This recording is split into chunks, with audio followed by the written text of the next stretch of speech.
work. It's preparing the stream to go live. Okay. Let's check if Tom can see it. I'll write him. Okay. It just says done redirecting the streaming service. Okay, it looks like we're up. And I am getting the live stream. He said, don't do custom stream.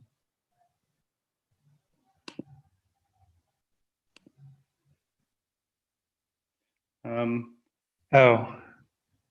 I think we might be okay. Hold on. Okay. I'm just going to ask. Oh,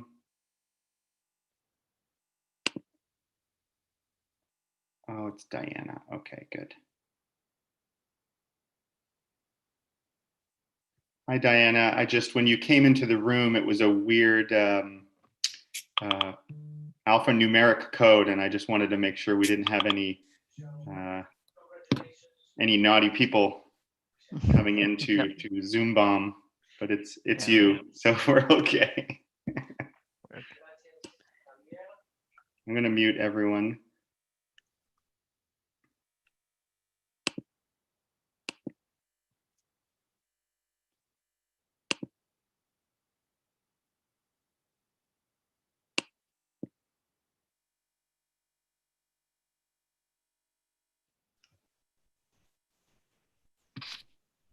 Okay, we are streaming. Stream live is good.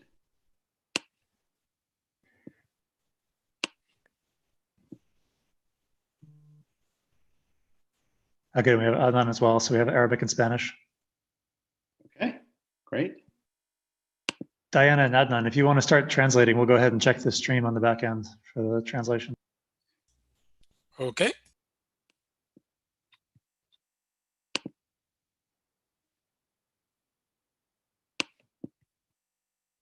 Now, my understanding for this session is very simply, it's I hand everything over to Julie and Enya, and away we go. Is that correct?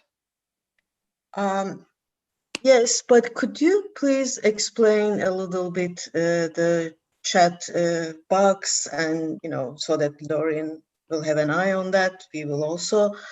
Do we need to do anything? As far as I understand, once it's live, it just appears on the side with a note that join live Q&A session, so that we can remind it to participants. Is that how it works? Can you explain it a little bit? Yes, that's my understanding on how it works as well. So what I can also do, let's see here, Ian. Hello, George. Oh, hey, Laurent. Hey, Laurent. Do you need any help? Hello, everybody. Hello, Mauricio. How are you? Good morning. Fine, nice to have you here. Do you need any help, George? The only thing, I think we're okay with streaming, Laurent, so thank you. Okay. It's just help with directing questions from the chat. Okay.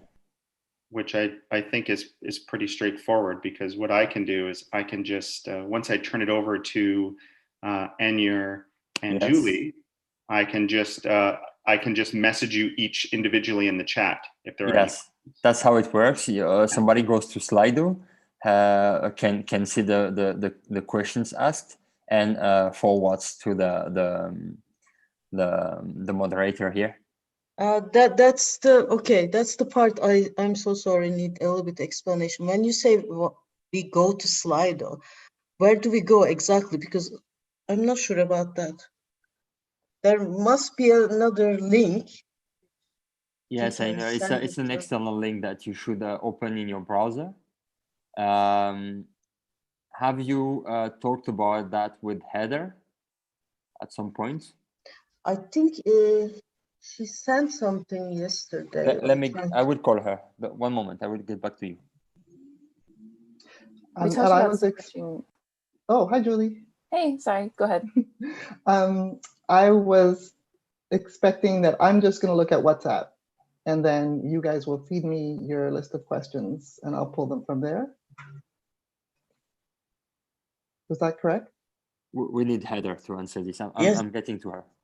Oh, okay, Lawrence, thank you. Yeah, I think that part of it is correct based on Heather's message earlier today. We It's just need just to do the fielding all those alternate questions. WhatsApp Yeah. group, right? Yeah, okay. So there'll be a few channels. I'll be watching the chat in Zoom. So if if anything comes up, I can message everyone directly within this Zoom chat, or I can message each of you. It will come from me.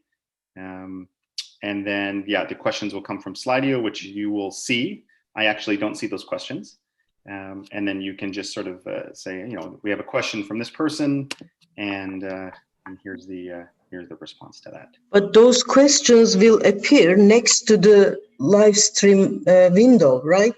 There's no other, link that we need to log in, because Slido. that One Slido moment. link appears next to the live stream window. Is that correct? One moment. As I said, I'm talking to Heather right now. I will give you an answer as Okay. soon as possible. Sorry for the delay. We have some time, so you'll be surprised what we can solve in 10 minutes. Heather is Mhm. here. See. Oh, Hi, folks. How are you? Good morning, How can Heather. I help you? What's going on? Ainur is Yeah, confused so about Heather, where she sorry, should find the probably you explained it, but we need a little bit more clarification. Yeah. So we will go live, and from previous sessions, what I know that there's a live stream window, and next to it, there's a slide of questions coming from all the participants. That's where we will look at, right? Or do we need to go anywhere else? Like, is that where we pick up the questions? Just 1 second. I'm going to show you this. I'm going to share. Can I have rights to share screens, guys? I know that you guys have the power as the organizers here. So if you can give me power, I'll go open that link. And Einar, I completely agree, which is, Don't. excuse me, go ahead. Live production. You can share your screen now, Heather. Host. Hina that just jumped in is an interpreter. So is Adnan that's here and Diana.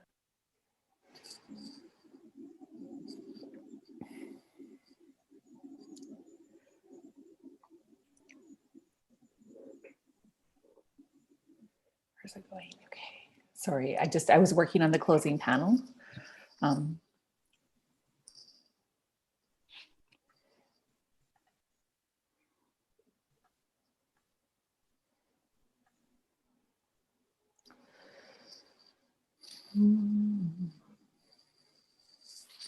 All right.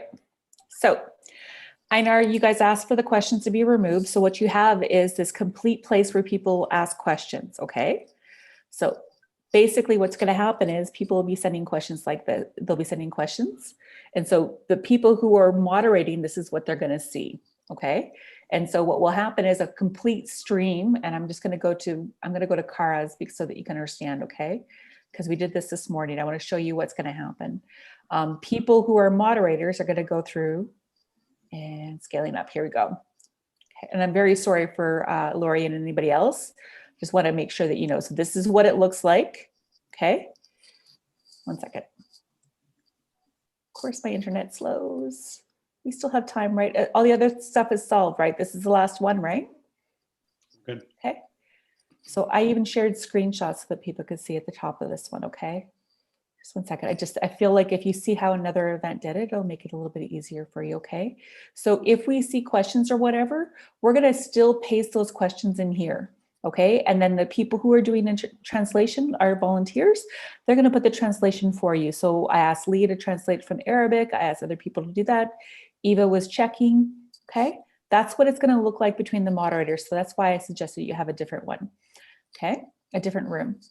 So now, what I hear you want to do is you want to see what the public sees, okay? And so the public will see, just 1 second, I know I took a screenshot for her. Okay, this is what they're going to see. If you had a poll question, they would see something like that, okay? They would just see the poll question come up because Kara had a poll question. But when you have a poll question, what you'll have is poll questions on one side. So they'll have 2 tabs. They'll have poll questions. Here, I know what I can do. I'm sorry, I'm going into too much. If I'm going into too much detail, Laurel will tell me to stop drinking coffee again. Where is that link, the header? Like, I pasted all those links in your chat. I'm going to paste them again, okay? Just one second. I'm going to paste all the new chat links so that all the moderators have it. I notice that your moderators have not answered in that note, which means that they're just hopping in. Sean's event just ended. So your moderators are coming quite shortly. Okay. So.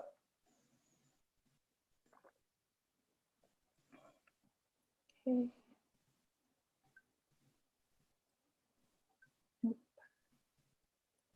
Second.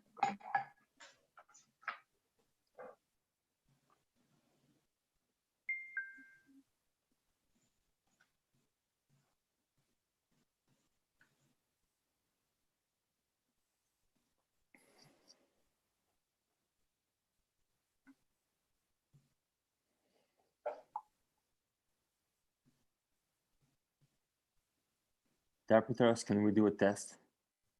Just speak, go live, please, for 1 minute or 2 minutes. Yes, Laurent, if you can please update me. This is Pablo. Let me change. Okay. I'm going to share my screen again. Okay. So what they're going to see is any ideas. Okay. And so when they see IDs, people can just put in the details there. Okay. Does that help at all? So you're just going to, so when you're moderating, okay, what the moderators are going to see, and you're going to get the moderator links again. Okay. I promise. Because I think that would help. You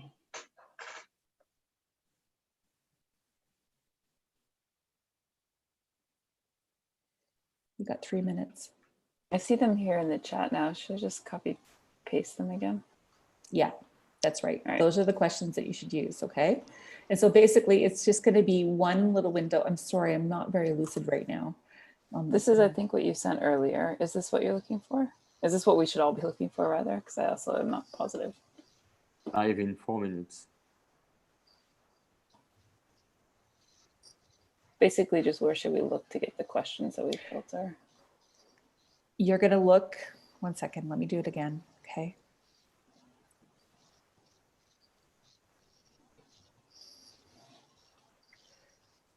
For urban, okay, what I'm going to do is I'm going to paste these in the chat. So it's going to be a bit confusing for our guests there. So I'm sorry, but I want to paste them just for everybody here. So you have it in the window chat.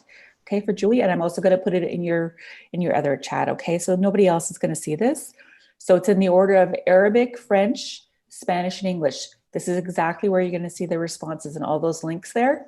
But what our moderation team is going to do is we're going to put those questions there, and we're going to put them with numbers. Live And in what 3 we're minutes. yeah, I'm gonna be super quiet soon, okay?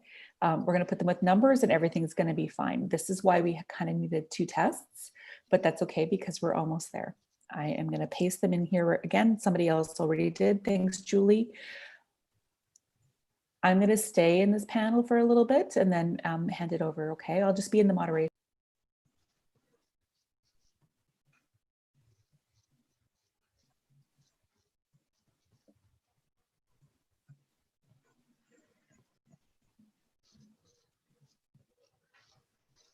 Live in 2 minutes.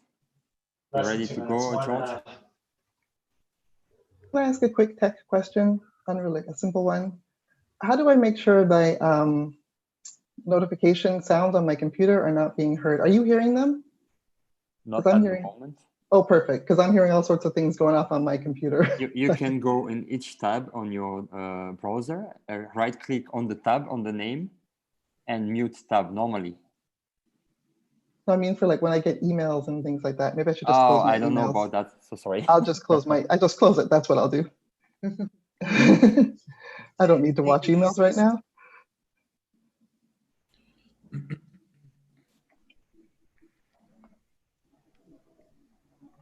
Is Javier in the room? I'm not sure. Oh yeah, he's. Hi, Javier. Live in 1 minute. Who's going to be speaking first so we can spotlight? I will be speaking first. Okay, spotlighting I'll you. do a 3-minute introduction, and then I will start the sessions. 3 rounds of questions, and for our guest panelists, I'll be asking each of you 1 question in each round. Okay, we will be live in a couple of seconds.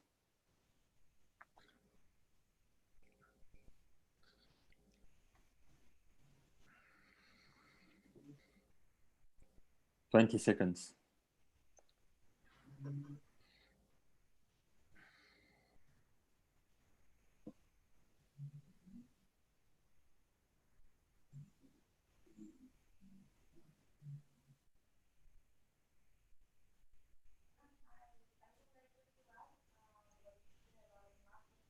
And you're live.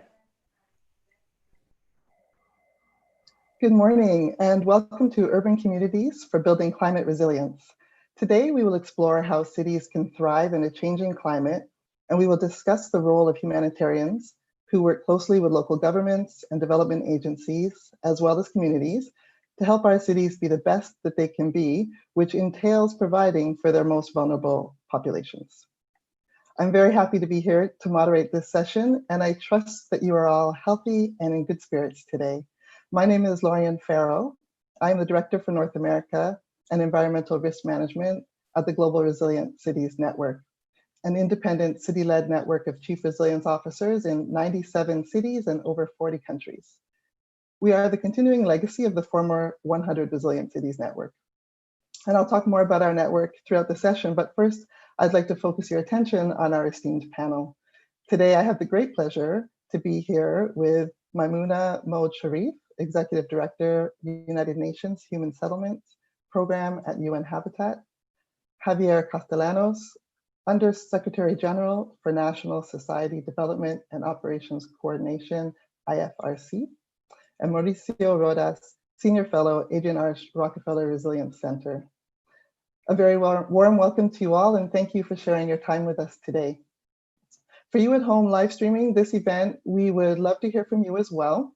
Please take a moment and locate the button to ask a question on your screen and type in your name and where you are in the world. We'd love to know who's with us today. So for this morning's session, we have 3 rounds of questions planned, with each round focusing on a different theme. During the next 60 minutes or so, please send us any questions you have, and we will answer questions after each round.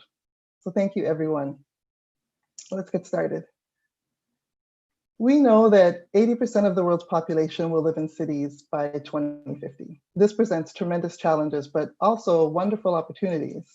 At the Global Resilient Cities Network, we work to strengthen cities to address the complex challenges they face.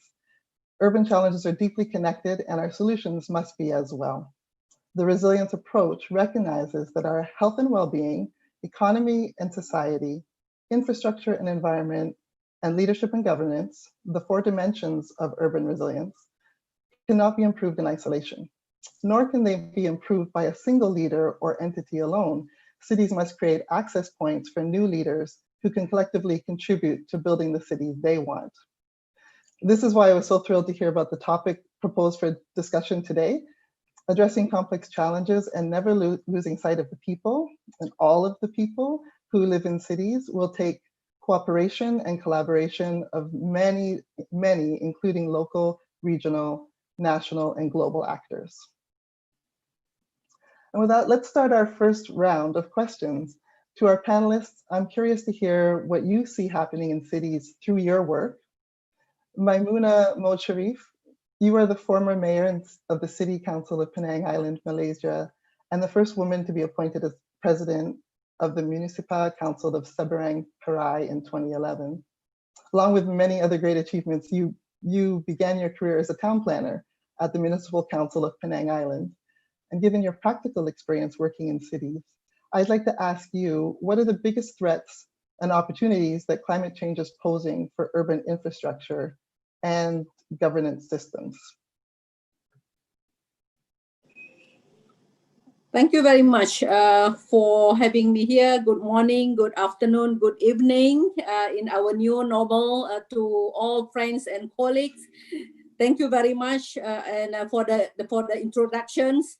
Yes, as a former mayor, and now I'm in the as the executive director of UN Habitat, and I would like also to reiterate the numbers of the data in the world population. Around 54% of the world population currently living in cities, and urban population growth projected to 2.5 to 3 billion by 2050.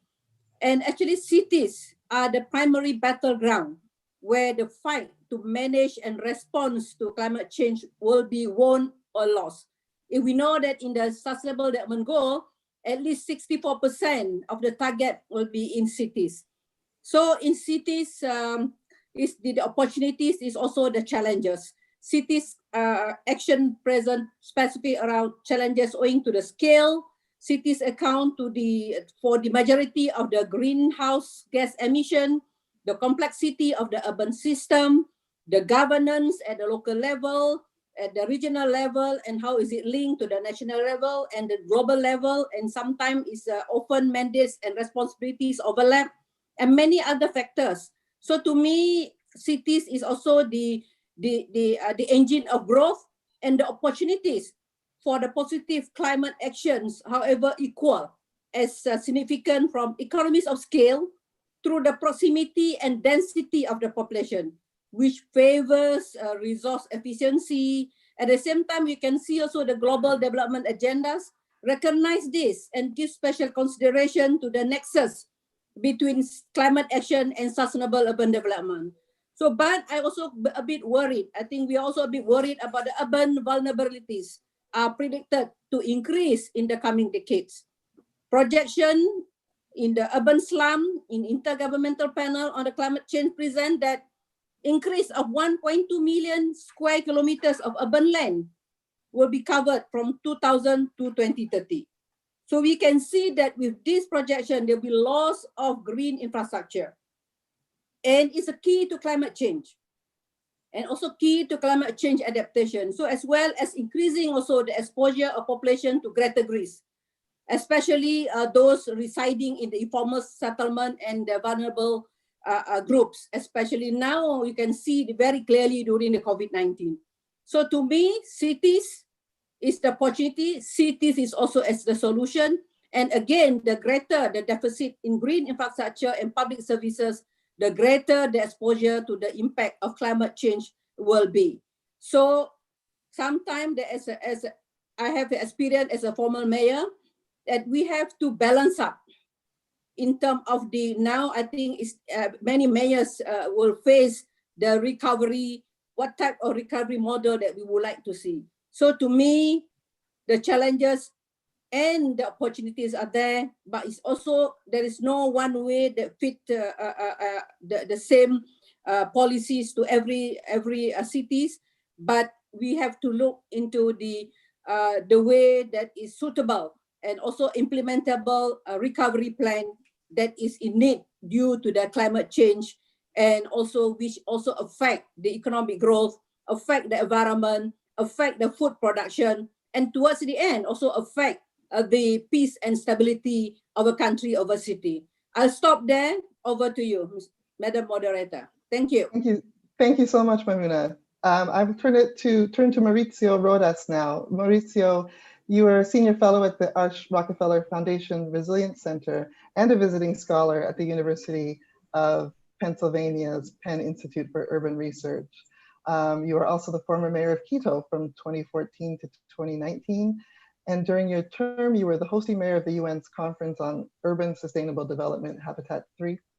You've also played an active leadership role in some of the main city networks, UCLG, C40, ICLEI, and the Global Covenant of Mayors for Climate and Energy. And hopefully soon, this list will include Global Resilient Cities Network. Building upon the words from Maimuna, I'm wondering if you can tell us how do you see the role of local governments in responding to these threats, opportunities, and any other threats or opportunities that you might want to add. Thank you so much, Lauren. It's a great pleasure for me to be part of this great panel with Maimuna, with Javier, with so many good friends. Thank you so much to IFRC for this invitation. I'm delighted to be able to speak to you today. So first of all, I think that local governments, we all know, are the closest to citizens' everyday life. So in that regard, they can have a pivotal role in raising awareness about the effects of climate change in the present and in the future. Also, because of this, local governments have the chance to develop different initiatives engaging citizens. For example, no single-use plastic campaigns or recycling, reducing, and repurposing initiatives, fostering the use of clean mobility through electric vehicles, bikes, etc. So there's a number of things that local governments can do in terms of policy action to raise awareness about the importance of tackling climate change, but also for delivering outcomes in reducing emissions and adapting to the new reality that climate change poses. But also, I think the role of local governments in this regard is fundamental because it is in cities where the battle against climate change will be defined. Since cities are responsible for more than 70% of CO2 emissions, without an active and effective role from cities, it will be impossible for countries to meet their NDCs and the Paris Agreement goals.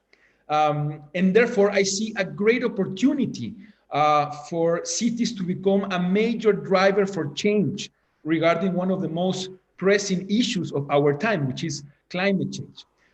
This, of course, also poses a big challenge because in order for cities to do what they need to do to become a major driver for change in terms of promoting effectively the climate agenda, they need to undertake a vast infrastructure transformation.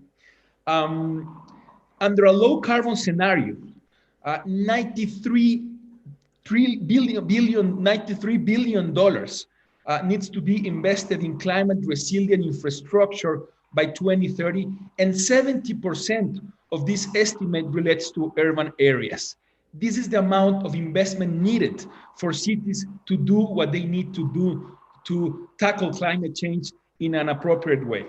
Of course, this becomes a big obstacle for cities because if they want to go and look for financing at the international level, they face the problem of dealing with an international financial architecture that was not designed for cities. It was designed for countries.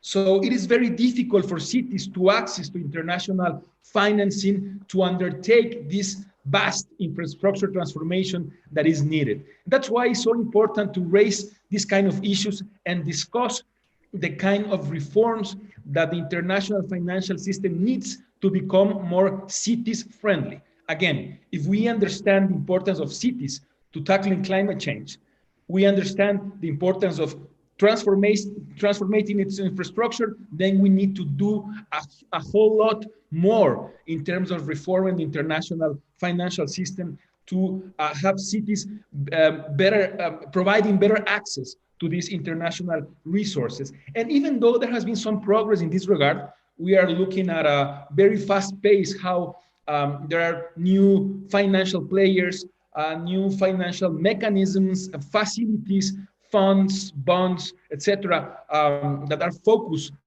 towards cities for climate resilient infrastructure. Much more needs to be done.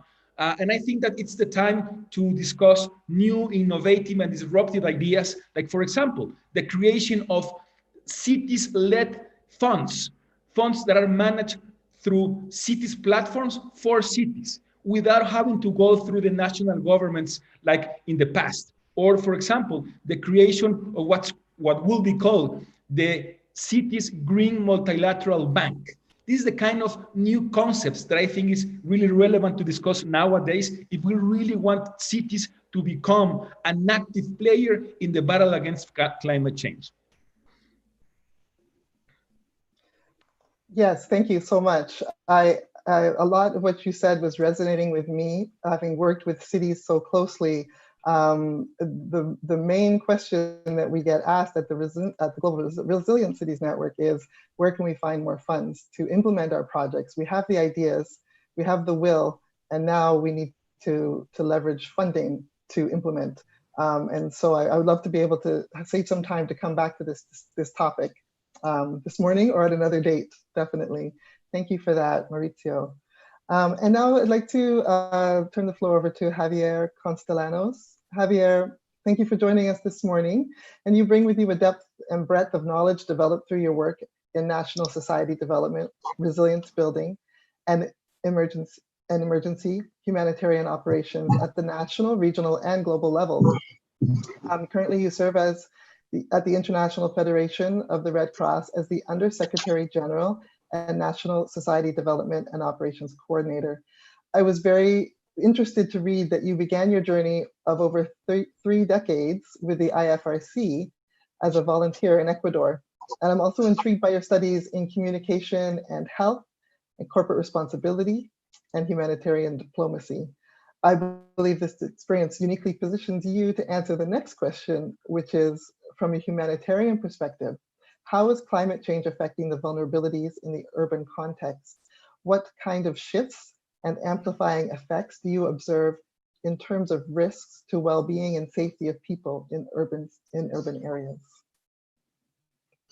Thank you very much, and so privileged to listen the two previous panelists and two mayors that have tremendous level of experience, and good to see to Mauricio. I believe Mauricio is in Quito, so the city where I come from.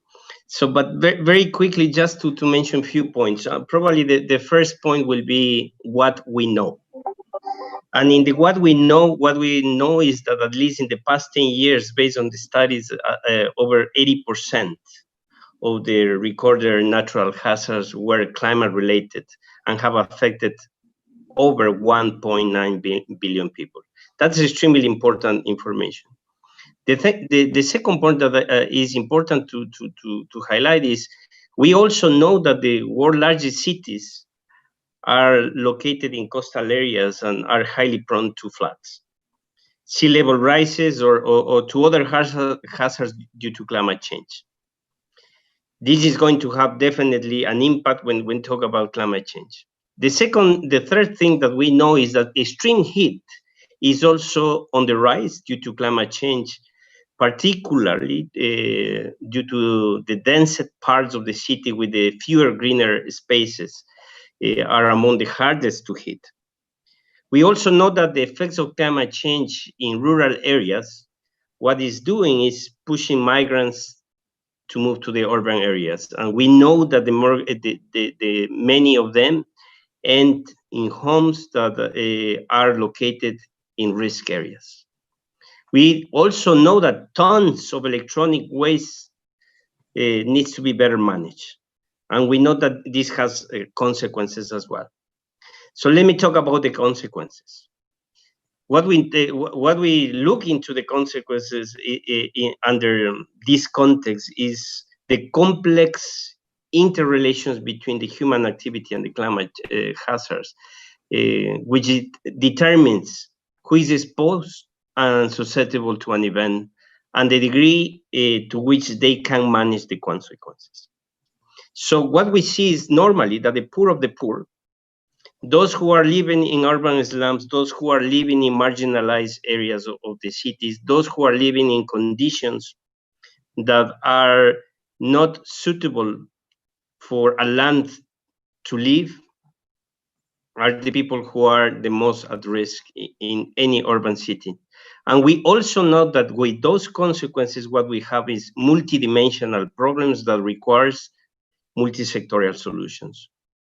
And when we look into the actions, by all means, the role of local governments, and I must say the last time that I had the opportunity to be with Mauricio in a different debate, in a different panel, he mentioned something that really struck to me, to say, when we are talking about financing, Mauricio was saying, yeah, the problem is that the money goes to the central government and is not decentralized to the local governments.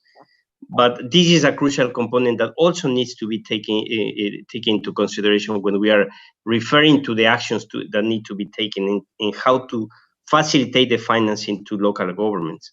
But we know that social protection investment from governments play a huge role in reducing the exposure and reducing vulnerabilities and increasing the capacities of communities. We know that putting actions by governments, by different organizations around strengthening and supporting and protecting livelihoods, increasing actions for self-protection, especially in those locations where we know that because of climate change, people will be affected by any form of floods or sea level rise. We have to act. And we know at the same time that the activities that local governments can do in increasing conditions for well-being will require a multi-sectoral approach as well. We will need to reduce our own environmental footprint as well as an organizations like ours.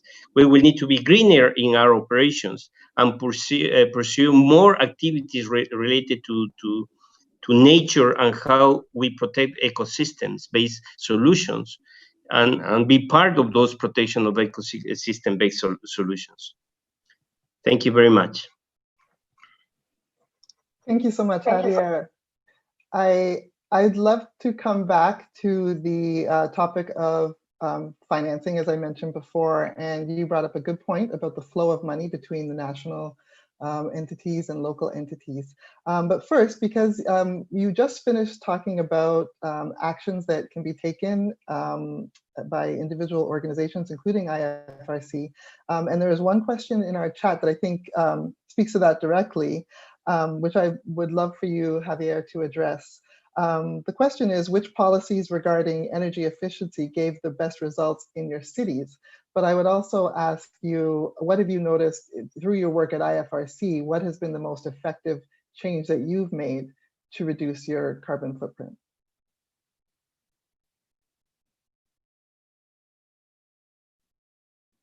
Javier, you're on mute. Okay, sorry. I'm not an expert in those policies, but I can give you one example that to me really give me a different dimension of political decision. And this happened in China when I went to one of the provinces of China, and something that we saw is a complete province that moved practically 100% to solar energy for the houses and for the roads.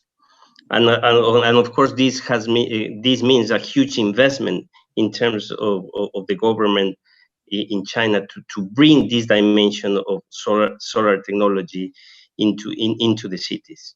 And in the same country, something that we saw is a complete shift between using, for example, motorbikes through a change of electric bikes. And to me, those two examples that I'm sharing with you clearly represents a significant political will towards finding solutions related to climate change, and how do have a significant impact in the urban context. Regarding the Red Cross, Red Crescent, the International Federation of the Footprint, what we have been doing so far is focusing, first of all, in measuring our footprint, understanding what is our footprint in our offices to start with, but also we are working hardly in terms of how to have a green response in terms of the humanitarian work that we do. What are the products that we have? What are the relief goods that we have? How many of those relief goods are greener? But at the same time, the next level is to say, when we distribute relief items to the communities, how do we ensure that communities do have the correct briefing, the correct induction in terms of how to use those, being able to be to reuse or to recycle and to make better use of the humanitarian items or relief items that we provide. Wonderful, thank you. And to Mauricio and Maimuna, do you have any thoughts? If you could give one or two examples each of activities that you've seen that have been effective. Yeah, well, I will agree with Javier. I think there's a very important trend in many cities in the world about shifting from, polluting kind of mobility systems to a clean one, right? And we've seen, for example, many cities undertaking cable car projects as a massive transport means. This has been a very effective way to tackle climate change, to reduce the level of emissions in the transportation system, and also to provide high quality services to low-income people, because cable cars are particularly suitable for cities that are in the middle of the mountains, so they can, provide good quality service for people living in the upper neighborhoods and on top of the hills, which otherwise would be very difficult for them to go down to the center of the cities, because they have to take different buses routes, and that's not only time consuming, but it's also very polluting. So this is a very, very interesting example as well. We are also witnessing tram projects, which are working very well as well, alike. And also, of course, metro projects. We here in Quito, we built our first metro line, which will capture 150,000 tons of CO2 per year. So we will become a major initiative to reduce the level of emission in our city, and of course, to raise the quality of the public transportation system, to foster economic activity around the stations. So it has a number of positive effects in terms of mobility. That's where I see most of mayors, particularly in the developing world, being focused not only to provide better services to their populations, but also to tackle climate change. Yes, I wholeheartedly agree with that. And I think the example you give of the cable car is a beautiful, brilliant one. And it shows multiple benefits in action, how you can spend $1 and achieve $5 worth of outcome from that. Because some careful planning to access communities that are vulnerable and to provide a service to communities that in turn provides them opportunities to elevate their way of living, but also tackling a climate issue. I think that is a perfect example. Maimuna, I would love for you to weigh in on that question, but in the interest of time, we actually have a different question for you, and we can come back to that if we need to. But a question has come in the chat for you directly. How has the COVID, I'm going to paraphrase a little bit, how has the COVID-19 pandemic changed the priorities of cities in responding? And I would think that is the response to climate change. Thank you very much for the questions. I would like to look into two ways at the question.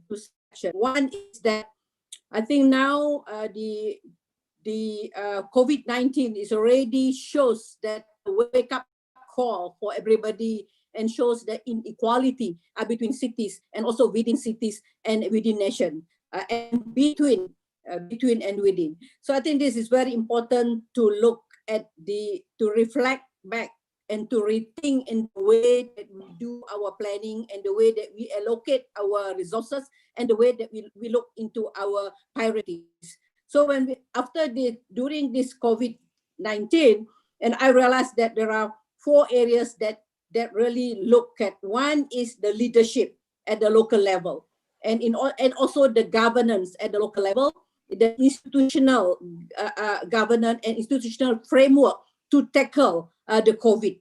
That is one that we would like to put forward. In terms of the needs of the community, the people, and a lot of investment before, a lot of these measures have been taken, but for whom?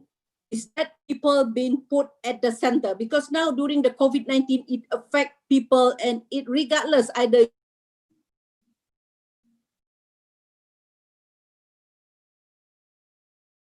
different rich areas, it doesn't matter. So I think it will affect all. So we have to relate to the investment part, and also I would like to agree with also in terms of the financial, and how can we look into the financial, local institution, local economic, and also in terms of the local economic development, informal sectors, and informal human settlement. But at the last is also in terms of the partnership. The fourth is partnership between the private, public, private, people partnership. I think now people realize that there are a lot of innovation, there are a lot of creativity there with the people. So I think now is how we can put forward these innovations. So I think these are the 4 areas, and I also would like to join into the way that we see the cities at the moment now is have to be integrated.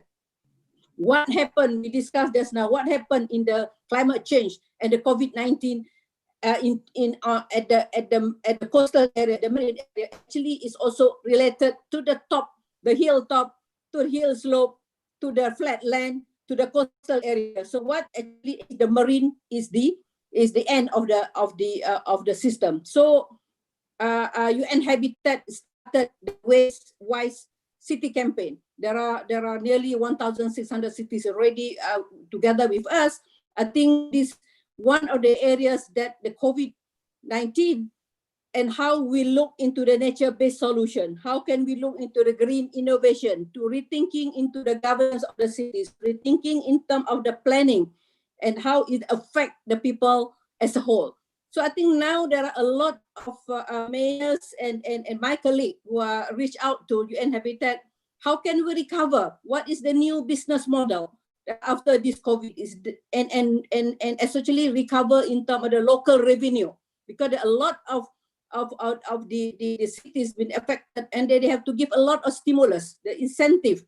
So these are is there any system, any tools that for them to recover, to move back?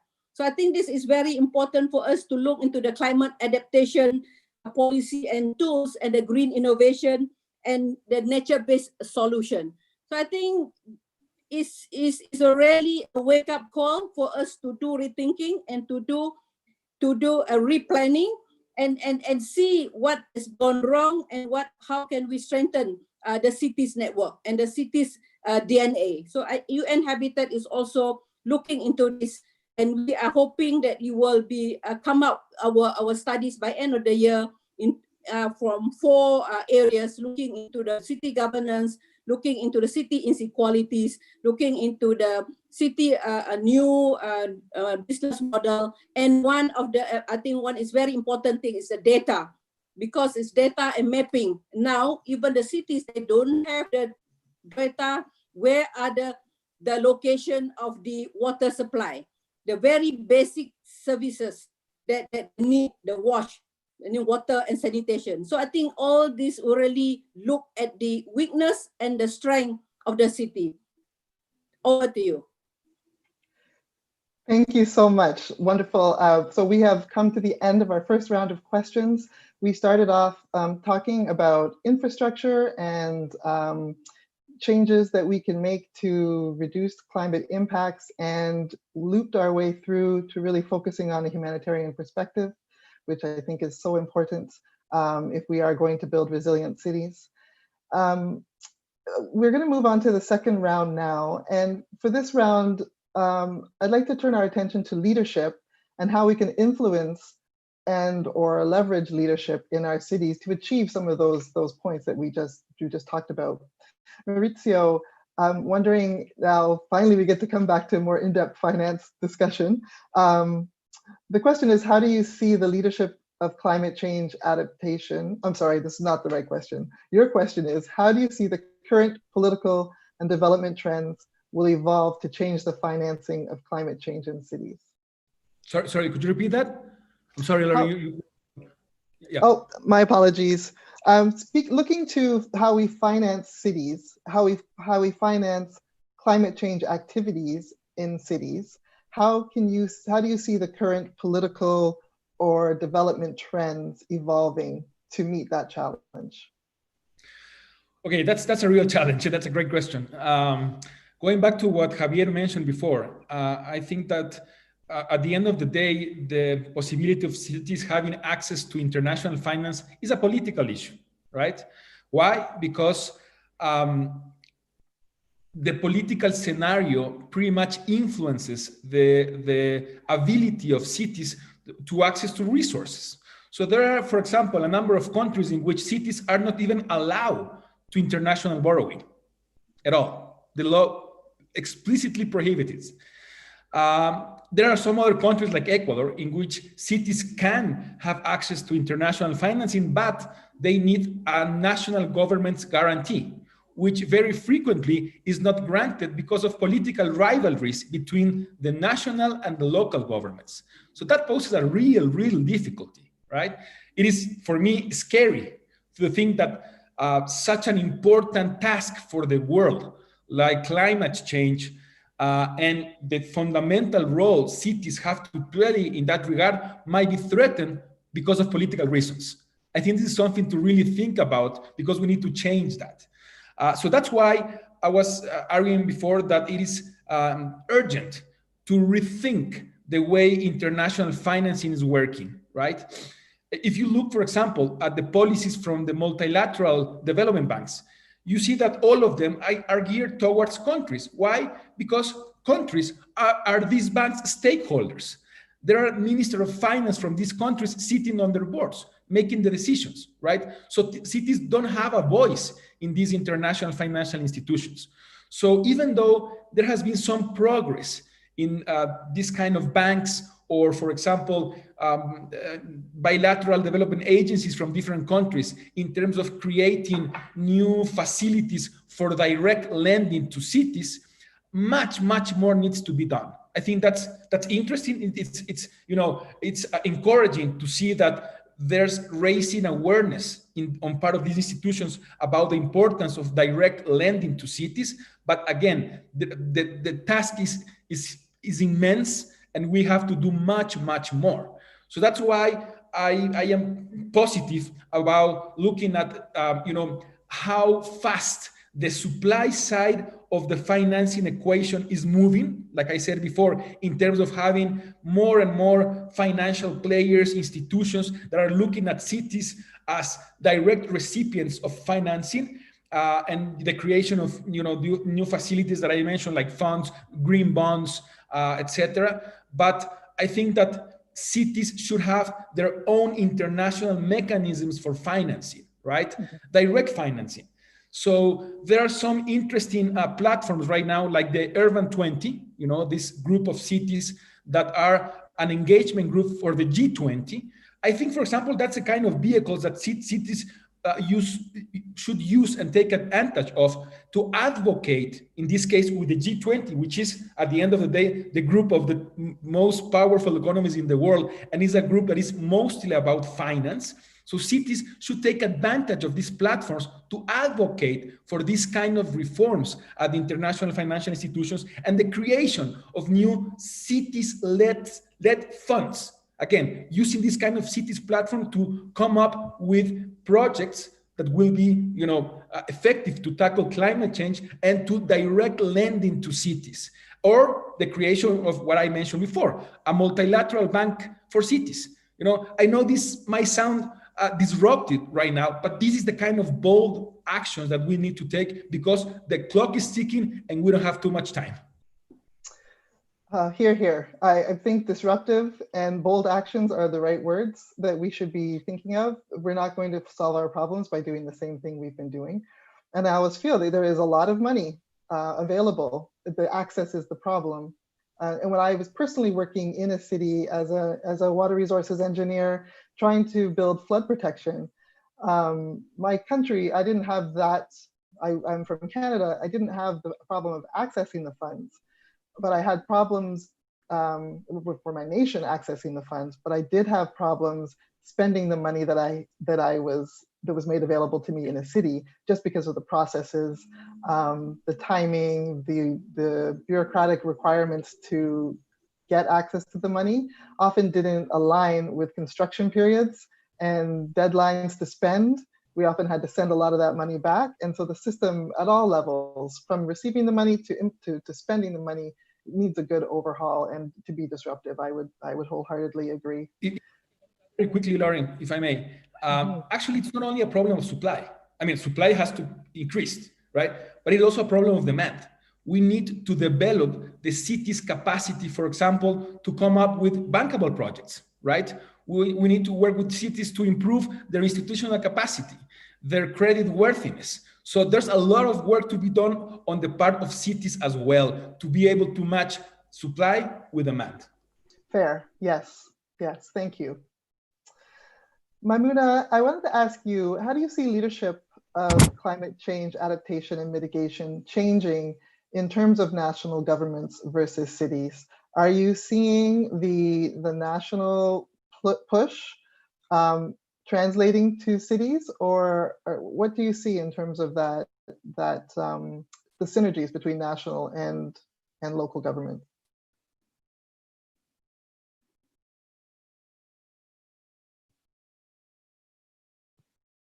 And I don't know, do we lose Maimuna? Let me just check. Oh, I'm so sorry. I think we have lost Maimuna for a few minutes, and hopefully she will be able to reconnect. So Javier, I'll turn it over to you. If you could give us your insights on what you're seeing in the field, leadership of climate change adaptation and mitigation, and how is it changing in terms of national governments versus cities? Well, the first point, I just would like to connect with what has been mentioned previously. And I would say that a key component is to say, do we have the common vision for the future?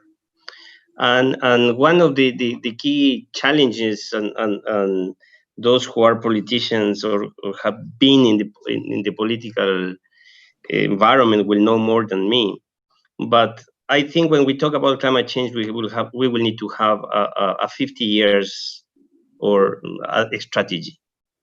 And I think that is a critical component that probably will need to ensure that a strategy that is a 50 years strategy is beyond 2, 4, 5 years of any government in power. And bringing the different actors of society in order to bring voice to those who have not voice, or bring more voice in terms of what will be the future of on energy, new energy revolution, to put it like in these words, will require the academy, will require of course the political actors. It will require the private sector. It will require the humanitarians. It will require the developers. But when we talk about leadership, that is exactly the exercise of leadership that is needed. What should be the leadership at the level of cities, of government level, in terms to look beyond a period of work that government may have. Therefore, the policies should be policies that can really be supported by a strategic direction and commitment in a country. And if I look this and I bring these elements into the Red Cross, Red Crescent Society, this is what we are trying to do in 192 countries of the world. We are trying to bring all of us together into a strategic direction, not of 50 years, in our case of 10 years, but trying to say, if we are acting together with one voice, if we are moving in the direction of an organization with one voice towards reducing the carbon footprint, in increasing activities to build friendly environments that will be environments that are friendly not only for climate change, but are environments that are friendly for the social interaction. Elements like these will be critical components for a transformation. So I believe leadership in substantial components like this requires a unity of action with a long-term perspective, a long-term commitment, and long-term financing. And Javier, how do you see the current youth activism play into that scenario? We've seen so much interest and action by the youth. Are they making those changes happen in cities? And what do you think? How do you think we can best leverage their energy and their commitment to this movement? You're muted, Javier. Sorry, you didn't know I was coming right back to you. Okay. No, just before this panel, I was on an innovation pitch where several youth presented their activities, and something that really drives when you listen to them is a fantastic commitment for humanity, a tremendous level of solidarity in terms of what are the needs for the future when people is trying to innovate and look into different type of solutions. That's what youth brings, this level of innovation, this level of passion, this level of commitment, solidarity, etc. But when we see these elements, youth are more vocal. But to be more vocal, what also youth requires is to have the space and the right space where their voices can be heard, when they can have the possibility to connect each other, and that they can be capable to transform into the leadership new opportunities of work. So when we look these elements, I think the awareness within the youth is extremely high, and we know that youth are triggering action, right? And they use that energy for action, and they are trying to bring something different. So that youth activism, that youth work is important, but also to understand what are the consequences of in this case of urban and climate change in their lives, and how they can be transformative among communities in where they work. When we look into the Red Cross Red Crescent, we have youth in the urban side, in the rural side, in the peri-urban. But what is the real impact of climate change and the consequence of climate change in these urban settings? And I will put it as a first element. Of course, the disruption of the day-to-day of activities do have a clear challenge in the life of the livelihoods of families, and therefore the life of the young generation.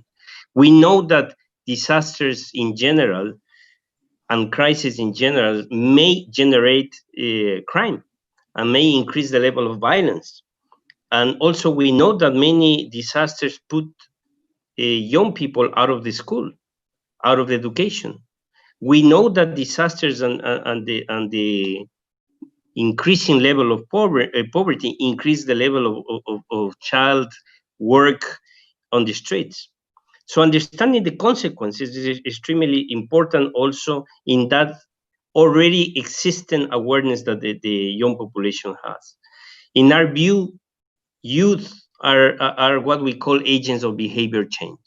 And they can really be those agents of behavior that can increase communities safer and make communities more healthier as well. And if we look into the Red Cross Red Crescent approach, the IFRC and the youth, we talk about the 3 E's. How the action of the youth can increase education, empowerment, and enabling environments in order to ensure that with their activities, we connect with communities, engage with communities, and transform the lives of communities. So the youth component, if we utilize the youth in the right way and give the youth the opportunities to have the space, we do a tremendous transformation. Something you said really hit home with me there when you were speaking about the youth. We need to support them in becoming the future leaders that we all need. They have the energy, they have the drive, they have the passion. But working in cities it's not intuitive always. Cities are complicated systems.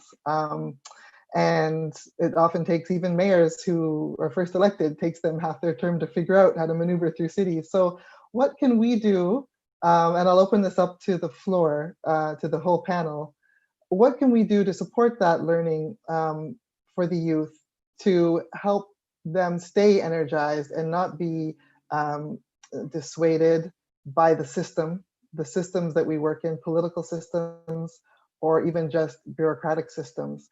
Are there particular academic programs or volunteer organizations that they can engage in?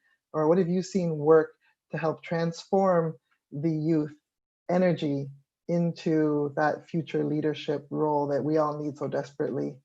And I see Maimuna is back with us, and so welcome back, Maimuna. We definitely have some more questions for you as well. Thank you very much, Loretia. I was offline before, and now I off my video because of the instability of the internet here. I think this is a new challenge that we are facing. There, I think when I miss the part of the leadership, which I also would like to touch a bit, and I go to the youth leadership. Yeah, if you may allow me. Yeah, for the leaderships, as you mentioned, I think the colleagues also mentioned just now, I think it's very, very important for us to have leadership at all level. Because at all level, meaning that leadership at the global level, leadership at the regional level, leadership at national level, at the local level, and at the community level. Because if with the vertical integration and leadership also at the community, civil society, and NGO. So when they have this vertical and the horizontal leadership, then they can bring the finance from the international financing or the regional or the central, going down to the actual who are really the target group really needed. And when it comes to the target group, you will be surprised the energy that the young people have in the cities. I've seen that, and our HQ is in Nairobi. I've been to Mathare, I've been to Kibera, and you can see that the youth there, and they have a very creative mind and very innovative mind.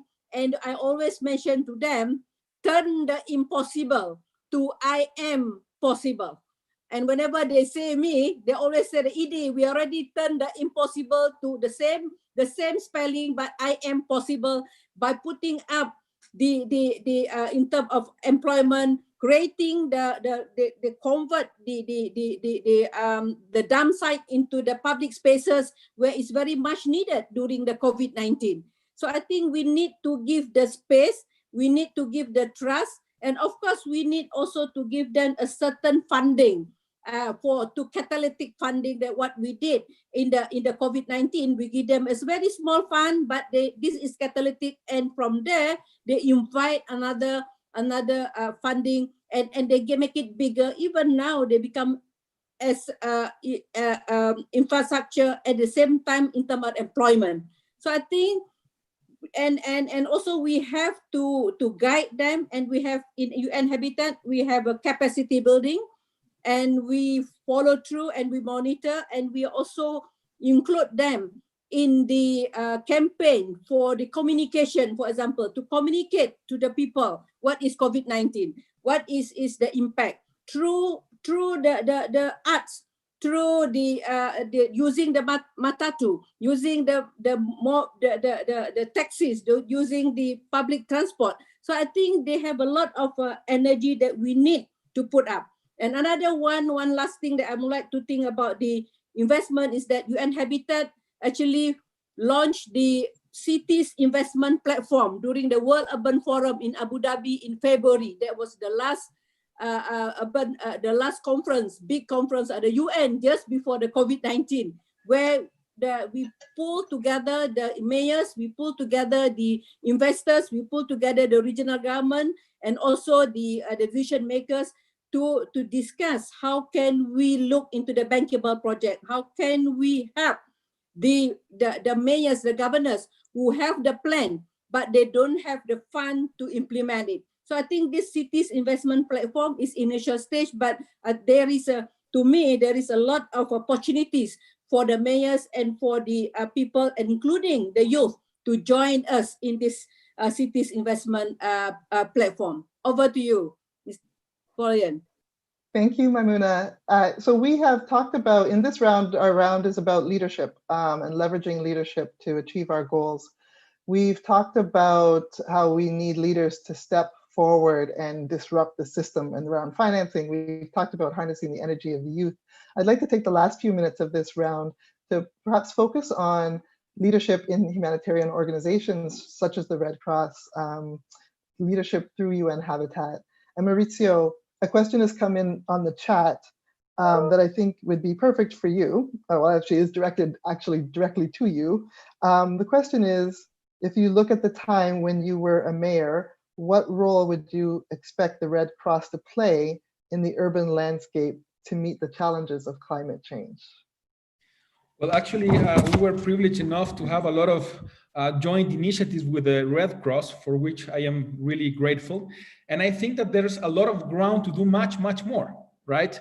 If you look at this issue, you realize that traditionally, partnerships, the partnerships have been between humanitarian organizations and national governments, right? That has been what we were used to see in the past. Now, with cities having a leading role in several issues such as climate change, migration, conflict resolution, among others, the partnerships between humanitarian organizations and cities are not only becoming more frequent, but I would think that trend will keep on increasing over time, because cities know their territories and their people needs and requirements in a much better way than national governments. Let's be clear about that, right? Also, the deployment of aid and resources is much more efficient if cities are involved with this kind of organization, because they know their localities, they know the needs of specific areas of the cities and specific vulnerabilities, right? Also, I think this kind of partnerships will becoming increasingly relevant in the future, because cities are first responders to external shocks like pandemics, like COVID-19, right? They are first responders to natural disasters because of climate change. They are first responders to migration, right? They have to deliver a lot of services and aid for migrants. So in all of these regards, I think that the partnerships between cities and humanitarian organizations like the Red Cross will become more and more solid over time. And this is part of a broader trend, I think, of cities becoming increasingly starring players in different regards, not only at the, oops, sorry, that was an accident. I got too excited. We will forgive you.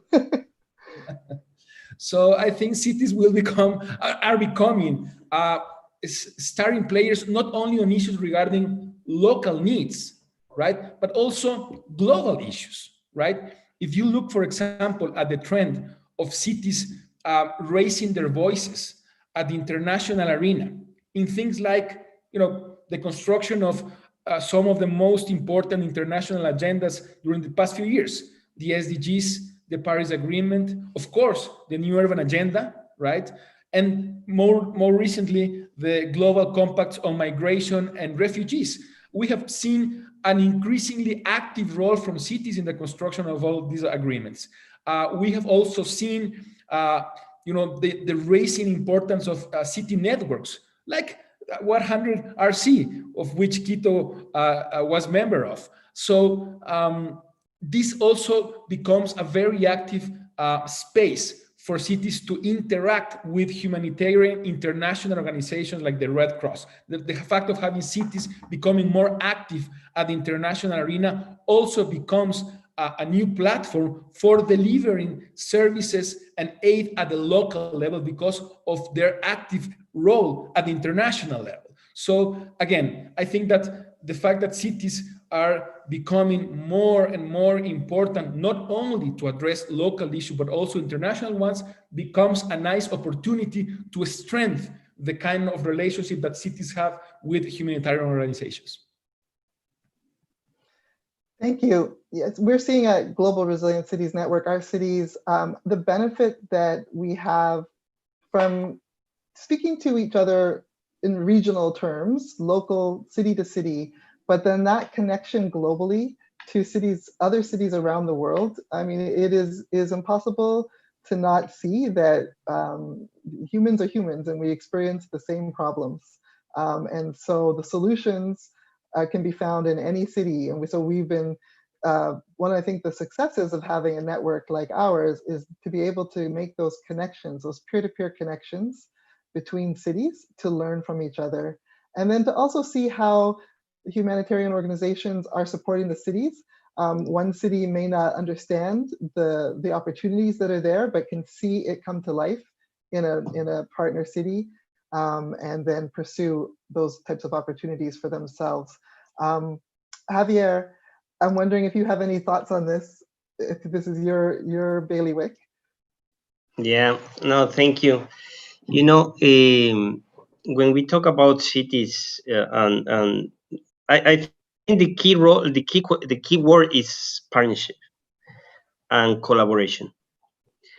When we look at the element of partnership, we many times partnership is look into how much money you put, how much do I put, and what activities we are going to do. Similar in terms of collaboration, what is the level of collaboration that we want to achieve or engage? But when we look at the real partnership in terms of a common agenda, common objectives, common direction of action, and no specific individual agendas, then it will be a tremendously different. So in our case, when we look, our agenda is how we elevate human suffering, how we can contribute governments, being national level, local government, local level, to reduce vulnerability and risks. But the information, and it has been mentioned by Mauricio, if you want to have in many cities, mayors and municipalities manage a tremendous level of information that is of great use if organizations like the Red Cross, Red Crescent can have access to that information. But at the same time, the Red Cross, Red Crescent societies enter to the core of communities and is able to create assessments, information that not only contemplates what is the vulnerability of the risk, but also what are the organizational structures in the communities, who are the leaders in the communities, who are the people in the community that are marginalized, how are the communities' interaction. And that information can be of extreme importance for the planning of a municipality, of a government, in terms of how this information links up into more developmental and the reduction of vulnerability and risk. But the other point that we need to bear in mind is that in these connections that exist in communities in the cities, we have the vertical communities, these 20, 30 floors apartments that they themselves are a community. And therefore, what are the interactions in those high-level raised buildings as a community is important to understand as well, and how those communities also are prepared and are contributing for the reduction of vulnerability and risk, and how they can be actors of that. And in those communities, also the role of the Red Cross, Red Crescent Society is important by, one, when we have more volunteers, and when we have more volunteers from different sectors of communities, being urban or rural, what we are achieving is to have different opportunities to access to different contexts and different situations. So I think that the contribution of the collaboration and partnership also needs to be seen, at least from the humanitarian perspective, from the more we reduce risks, the more we contribute to the reduction of vulnerabilities, the more that we increase capacities of the communities to understand their problems, their risks, and how they themselves can be contributor to reduce conditions of risk, we will do a tremendous difference in many urban cities. Thank you, wonderful. We have organically flowed into the topic of our next round of questions. So I think we will just continue along this path. We talked at the beginning of this session about the rapid expansion of cities and how many people will be living in cities now, but also by 2050, the huge number of people, the percentage of people living in cities, and what that means for climate change. Javier, I'd love to continue along this thought that you started, And talking about local governments, community inclusion, how do we make sure that communities are included in the climate change agenda? And you've mentioned some entry points already, high towers, for example, and really understanding how those little mini ecosystems, mini cities work in order to be able to support them through the change that we need to see. What other entry points? Are there other entry points that you can think of that influence, that should influence how cities make decisions about climate change opportunities and needs? What should they be thinking about to really approach this problem from a humanitarian perspective, not just the data and the science, which is incredibly important, but to make sure we don't leave anyone behind in the equations that we develop for these solutions.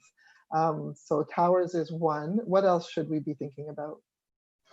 Yeah, thank you for the question. I think, when we talk about the issue of words is that sound good, but sometimes some words, how to transform into action is the most challenging part. And to me is the word of saying, let's be participatory and let's be inclusive in city planning and infrastructure development building process. It is a nice way to say, okay, this is what we need to do, this is where we need to move. But a participatory process and inclusion requires a strong political decision that is going to happen. Otherwise, are nice words that we will not be able to happen. So I would say it intrinsically extremely important that if participation and inclusive process for planning is achievable, it means that it's really going to be in that sense. Then if we look into the entry points, I would say that by all means, community organizations exist. Different type of community organizations exist. And I think that key element is how to tackle those community organizations, how to tackle urban safety nets, and how those urban safety nets can be the ones that help us to measure the temperature of the understanding of the risk, and how to increase awareness on those community through those safety nets or community groups in terms of their awareness. How we can use the public education, the schools, as a key component for an entry point to reach to different groups. And that will allow us to reach to more formal groups of communities in the cities and less formal group of communities in the cities if we look into the safety nets. I think in the same direction, the reduction of impacts of heat waves and air pollution is important only if we are capable to have interventions in cities that we can measure. If we can make cities more greener and more spaces that are greener, institutions like the Red Cross and other organizations, NGOs, can be of a great support in this partnership with municipalities and governments in general. The other one could be the expanding and the connectivity on early warning systems. What are those early warning systems that exist in different cities, and how communities understand them? Because sometimes we have an early warning system that communities have no idea how they function, how they operate. So this understanding of early warning system, I think, is another entry point. And in terms of the organizations, both municipalities, for example, or institutions like the Red Cross, Red Crescent, what we are promoting more and more is setting up and expanding what we call anticipatory forecast-based actions for disaster risk management mechanism. So these anticipatory forecast-based allow us to make timely decisions and be able to put financial resources in advance of a disaster, especially weather-related disaster. And finally, I would like again to connect with what was mentioned before. We need to ensure safe, inclusive, voluntary, and dignified solutions to climate-induced displacement. We have many people who is being displaced because of climate-related matters, and we need to have those conditions in place in order to provide safe space for people who is forced to be displaced because of the climate.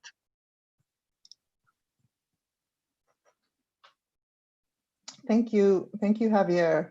I think we should stick with the same question, and I will ask Maimuna to give her thoughts on opportunities for humanitarian organizations and how they can have an impact on the future of cities, and what entry points can rapid urbanization present for such activities. Thank you very much. Yeah, UN Habitat, we advocate for a multi-hazard approach as an entry point to sustainable urbanization. And what I meant by that is that this includes a different kind of initiative that contribute to climate change mitigation and adaptation efforts while building multi-hazard resilience, as well as planning human settlement, regulating the land use, providing critical infrastructure and services, considering risk information and building resilience. Second, we're also looking into the prioritizing the action that strengthen the resilience of vulnerable and marginalized population, especially the upgrading slums and the informal settlements. And also promoting the restoration of ecosystem, the nature-based solution, nature buffers, and providing a regional planning that protect ecosystem and guard against maladaptations. So when you talk about the humanitarian organization and future cities, and also the entry point, natural hazard alone does not cause catastrophe, but this is a combination of a hazardous event and an exposed, vulnerable, and poorly prepared population that result in a disaster. So any resilient analysis, I also agreed with the other two speakers, we must focus on how people, places, and institutions can be affected by the climate change related hazard. So this sensitivity and link to both environment and socio-economic aspect and natural resource assessment and trend in demographic and poverty status are vital to highlight this. So I think we need to understand and manage and achieve resilient and climate resilient, and at the same time, we have our city resilient global program approach. This one of the approach that to cities, and UN Habitat gathers city data, information, provide a comprehensive analysis, and generate a diagnosis of city resilient status. So this is to be an evidence-based recommendation for our city resilient, and humanitarian multi-mandate organization equally need to invest in urban preparedness and building urban resilience.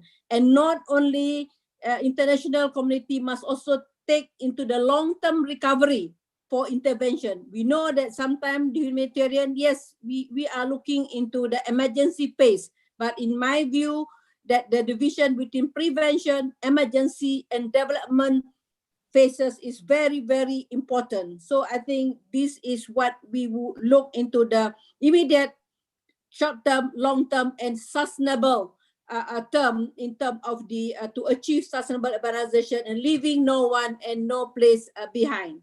Thank you. Over to you. Thank you, Maimuna. Yes, the statement you made that resonated with me very, very strongly there was that natural hazards alone do not produce catastrophic events. The systems that are in place to support our communities are weak and failing. And a catastrophic or extreme weather event, for example, in and of itself is devastating. But when you couple that with other underlying stresses like poverty or systemic racism, or if you add to that a secondary shock like a pandemic followed by a hurricane, that's where really resilience becomes so important. And resilience, the way we talk about it in the network, is resilience to anything that may stress your system. Resilience on everyone. It means for everyone who is vulnerable and not as vulnerable, but we see that the effects are mostly of these types of events are mostly hitting hard on the vulnerable populations. And so I hear what you're saying, that we need to be prepared with the right infrastructure and the right support systems. And by infrastructure, I don't just mean hard infrastructure, but the mental health support systems, any social systems that we need to have in place also for communities to be able to respond and survive the shocks and stresses that come their way. Maurizio, how do you see the future partnerships between humanitarian institutions and cities evolving? Well, like I mentioned before, I see a great potential for that, and even more so in light of what we are experiencing right now in the world, right? I think that COVID-19 has gave us a lot of lessons of what we need to do. So going back to the previous questions you raised about the potential entry points for humanitarian organizations in cities, I think that it is, I mean, there's a great opportunity to do that through resilience capability building. So like you just said, it's not only hard infrastructure, but it's also actually resilience capability building, meaning, for example, having people know what to do in case of an emergency, right? People knowing how to react, right? Javier was saying something about early warning systems, and we experienced that here in Quito. In 2015, we had actually the highest active volcano in the world is located 50 miles away from Quito, and it started a new eruption process that will have likely many different events throughout like a 25-year period. We don't know when the big events will happen, but they will eventually happen. So we installed early warning systems in different areas of the city, and we trained people on how to use them, and that's a real challenge, right? To actually engage the community into the prevention side of things. So actually, taking one step back, what we did is we developed a risk atlas to determine which areas of the city were most vulnerable to different kind of natural threats. Quito is exposed to different kind of threats, volcano eruptions, floods, forest fires, earthquakes, right? So this is something particularly important for Quito, to develop resilience capabilities. And you can do that, like you rightly said, through hard infrastructure, right? But also through these kind of things, assessing which areas of the cities are most vulnerable, and then therefore deploying equipment and personnel to focus on those particular areas, right? To prevent, right? Disasters or tragedies from happening, training people, right? On what to do and how to do it, right? And this all goes also back to what Javier mentioned about climate displacement. If you want to face this huge challenge, which is climate displacement, because we know that we will be having increasingly severe natural disasters over time because of climate change. And therefore, we know that we'll be having more and more climate displacement over the next few years, or the next years and decades, actually. We need to come up with a strategy of how we prevent climate displacement from happening. Right? So for example, in the case of Quito, how can we prevent people from leaving the city because of natural disasters, right? And the way to do that is what I just mentioned, right? Prevention, assessment of the most vulnerable areas, and deploying tailored focus actions into those areas, training people, but also, of course, developing infrastructure, like, for example, the construction of collectors or sewage new networks for preventing flooding from happening, right? That kind of thing. Or actually, when the volcano started to erupt, and this is an interesting story that goes to the point, we realized that in case of a big eruption, right, the lava flows will run through 3 rivers, right? Underneath which there were some of the most important water pipelines that nurture the city, right? So those lava flows would potentially destroy those pipelines, and the city will run out of water. Can you imagine that? And the most striking thing was that, by that time I was less than a year in office, and I realized that this was something that a very prestigious university in the city warned in 2004. And nobody did anything about it. Why? Because these kind of resilient measures are not politically sexy, So that's why many mayors don't undertake them, but they are responsible. You need to do them. So what we did is we built high suspended bridges with pipelines above the rivers. So in case the pipelines that are underneath the rivers were destroyed, we would activate the ones in the bridges, and the city won't suffer at all from a water shortage. So this is the kind of resilience measures that you need to take in order not only to be able to face the natural disaster, but also to prevent free people from having to leave the city because of climate displacement, right? And of course, the other side of the coin is the response actions. Once the emergency actually takes place, your ability to respond quickly, right? Or to be able to build welcoming environments for people that are migrating to your city because of climate effects somewhere else, right? So there's a number of big challenges that as a city you need to address. Prevention, right? But also being able to respond to an emergency situation. And of course, the ability of building welcoming environments for those people on the move because of climate or other kind of reasons. Thank you. Wonderful. I've got a whole slew of questions for you, but I'm realizing we have only 10 minutes left in our session this morning, and I want to make sure we finish exactly at 10:30 so we do not get cut off. But thank you all for your really rich discussion this morning. So what I would like to do now is turn to the final portion of our session, which is just answering questions from our audience. And we have a few questions that have come in. And I'd also like to give you each a final bit of time to speak about what you would suggest for those listening in the audience we do as individuals and in our organizations to make sure we can collaborate together with our cities, with our NGOs, humanitarian organizations, city networks, to fully optimize the opportunities that we have and the knowledge that we have and the financing and the political capital and everything that each of us brings to the table. So I'll come back to that in a minute.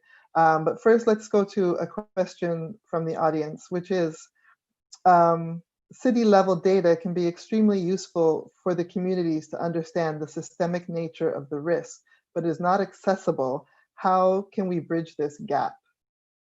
Maimuna, why don't I start with you?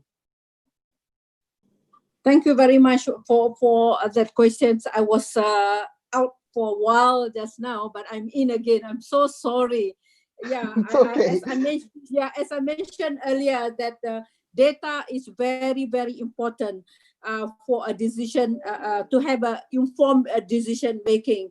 And I think this is not only in the cities, even in UN Habitat, I always mention about the needs of the data. That's why now we are have a coordinating task force together with UNDESA to come up with the city data.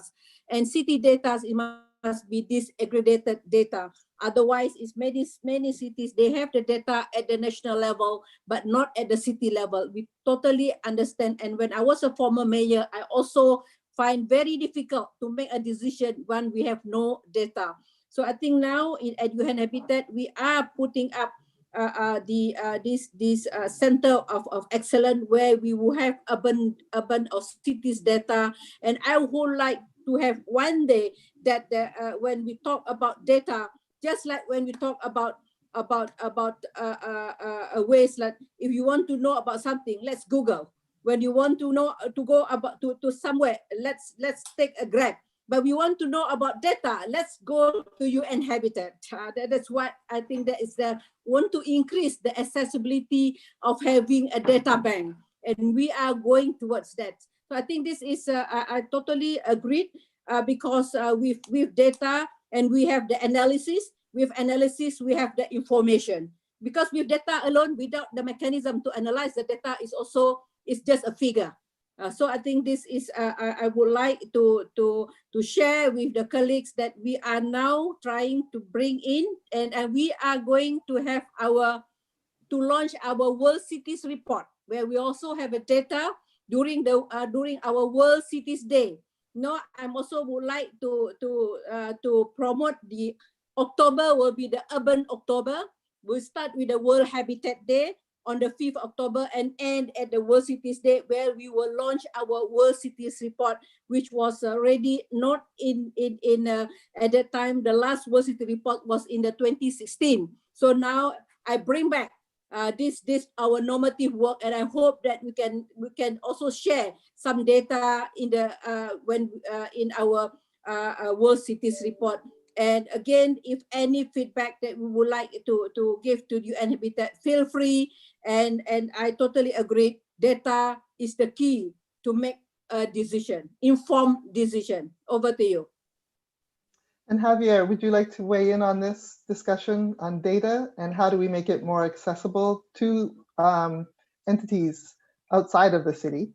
Or I know you mentioned that at the Red Cross, you are very engaged in collecting data and performance metrics. And are there any plans to make this open data? Look, you know, this is such a fantastic question because data is, as we know, is so important. If we look the angle of the Red Cross, Red Crescent, what we say, what we can offer, and that we can feel proud ourselves that we can offer, is the data from the community, right? We have the macro data that comes from different sources, and that macro data is extremely important, and we have to use it. But few organizations have the capacity to say, we are going to look into the micro. We are going to go to those small communities. And our data, of course, is not only about numbers, it's about behaviors, it's about attitudes, it's about beliefs, values in those communities, and gives an additional component that can really provide an added value when a mayor wants to do their plans or their activities. But especially our data, what we need to create is better conditions to ensure that our data reaches to the level of the decision makers in municipalities. And I think that's the challenge and something that we will need to improve in the future. But at the same time, we believe that there could be an important partnership when we see that municipalities see the Red Cross, Red Crescent as the entity that can really produce this quality data at micro level. Back to you. Thank you. And I from my experience, when I've worked in cities, when I've brought data forward, that's when I feel that my leaders, my mayors, my city commissioners have been empowered to make some tough decisions. In the absence of data, we often find a lot of inertia. And so I just agree with the importance of the data. But then again, speaking to Mauricio's point, sometimes we bring forward information in the example of the volcano and the risks to pipes. We bring forward that information based on data, and it's not heard, or it's not enacted upon in a timely way. So Mauricio, how do you feel data can inform decision-making at the municipal level? How do you think we can get past the inertia or the safe to do nothing approach that we often have, and get ahead of some of these problems that we know are coming? Well, I think that's a challenge because sometimes actually you have data, right? Mm-hmm. But some people don't want to use it, like you rightly said, right? So and of course that's a matter of attitude and vision, right? To understand the importance of data, and sometimes that's not there simply. And I hope that that's something that will be changing over time. I think that there's a growing trend in that regard, but of course, much more needs to be done. On the other hand, you have lack of data. I mean, at the municipal level, it's really hard to get data sometimes, particularly in intermediary and small cities, right? Because they simply lack the institutional capacity to gather data. That's a fact, and even more so in the developing world, but not only the developing world. So that's where the support of international organizations like the Red Cross, Red Crescent becomes so important, because I think it's a matter of building partnerships, right? I think gathering meaningful data becomes much easier when, for example, you engage international organizations, when you engage the academia, right? When you engage the private sector, when you engage civil society, NGOs, right? It becomes much easier. And the other thing for me, very important, is how you make that data available to the public, right? So that's a different kind of challenge. So, fortunately now we have different digital tools to do that, right? So for example, building, open digital platforms so regular citizens can take a look at the data and actually play with it, right? And coming up with, different combinations which will yield interesting outcomes, right? I think that's also a very important transparency exercise for cities and for municipalities, right? To put everything they have available to the public, right? Everything, right? So for people to, again, play with those numbers and come up with different initiatives for the city, right? We actually foster a program regarding that here in Quito as a way to engage the community in the decision-making process, right? But it was a platform called Open Quito, right? Through which any citizen could have access to municipal data, play with it as a means for them to encourage people to come up with ideas, right? For public policy making, right? Right. Again, Mauricio, I'm very sorry. I'm going to cut you off there because I know that we will all get cut off in less than 1 minute. And I thank you. I just wanted to thank you all so much for your time today and for sharing your insights. We didn't get to talk about everything I wanted to, and this hour and a half has flown by. But we've covered a lot of ground, and you have given us some tangible ways to improve communication and collaboration between humanitarian entities, cities, and our national governments. To the audience, we hope that you leave inspired to look for new ways to collaborate with your cities and to advance the humanitarian efforts that are so needed to address the challenges of climate change. From my experience working with cities in the Global Resilient Cities Network, and in particular our 24 cities in the United States and 4 Canadian cities, there are many city practitioners who would welcome the opportunity to create new partnerships to advance initiatives that create resilience.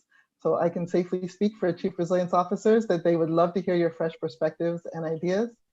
So this is a call to action for each of you, and we encourage you to make a personal pledge to take one action in this regard. With that, I thank you for joining this session on urban communities for building climate resilience and wish you well in building your resilient cities. And goodbye. Thank you. Thank you, everyone. Bye-bye. Bye-bye. Thank you, everyone. Javier, Mauricio, thank you so much. Good to see you. Bye-bye. Thank you. Yeah, bye.